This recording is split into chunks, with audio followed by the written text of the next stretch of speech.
हम सब कोरोना महामारी देख चुके हैं। कोविड-19 के बाद अब जापान में एक नया बैक्टीरिया इन्फेक्शन फैल रहा है। यह इन्फेक्शन कोई साधारण इन्फेक्शन नहीं है। यह एक प्रकार का मांस खाने वाला बैक्टीरिया इन्फेक्शन है और इस इन्फेक्शन के वजह से सिर्फ 48 घंटे के अंदर मौत हो सकती है। यह बहुत ही खतरनाक है।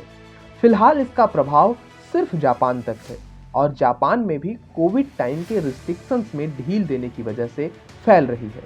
जापान के अलावा कुछ और देशों में भी स्ट्रेप्टोकोकल टॉक्सिक शॉक सिंड्रोम का मामला सामने आया है। क्या है ये सिंड्रोम, आइए जानते हैं। स्ट्रेप्टोकोकल टॉक्सिक शॉक सिंड्रोम, इसे शॉर्ट फॉर्म में STSS भी कहते हैं। यह एक रेयर हेल्थ कंडीशन है जो जहरीले या टॉक्सिन्स पैदा करने वाले बैक्टीरियल ग्रुप स्ट्रेप्टोकोकल के वजह से होती है। इस बैक्टीरिया की सबसे खराब बात यह है कि यह इंसानों के मांस को खाना शुरू कर देता है। बॉडी ऑर्गन्स को डैमेज करने में इसे बिल्कुल देर नहीं लगता। दरअसल ये हार्ट, लीवर और किडनी जैसे इंपॉर्टेंट ऑर्गन्स को पूरी तरह से प्रभावित कर देता है।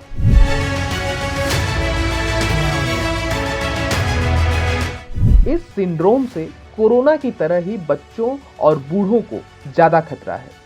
इसकी एक बड़ी और मुख्य वजह उनकी कमजोर इम्यूनिटी है। अगर किसी इंसान को त्वचा से जुड़ी कोई समस्या है या हाल ही में सर्जरी हुई है तो उसे STSS का जोखिम ज्यादा हो सकता है। इस संक्रमण का मुख्य लक्षण अचानक से तेज बुखार, फ्लू जैसे लक्षण, दस्त और लो बीपी है।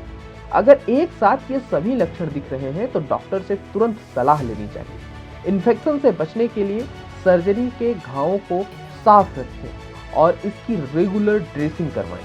अगर किसी व्यक्ति को कोई घाव, सूजन या रैशेस दिख रहे हैं तो इसका तुरंत इलाज करवाएं। इससे बचने के लिए साफ सफाई का भी इस्तेमाल होना चाहिए। Bureau report, Bharat tips.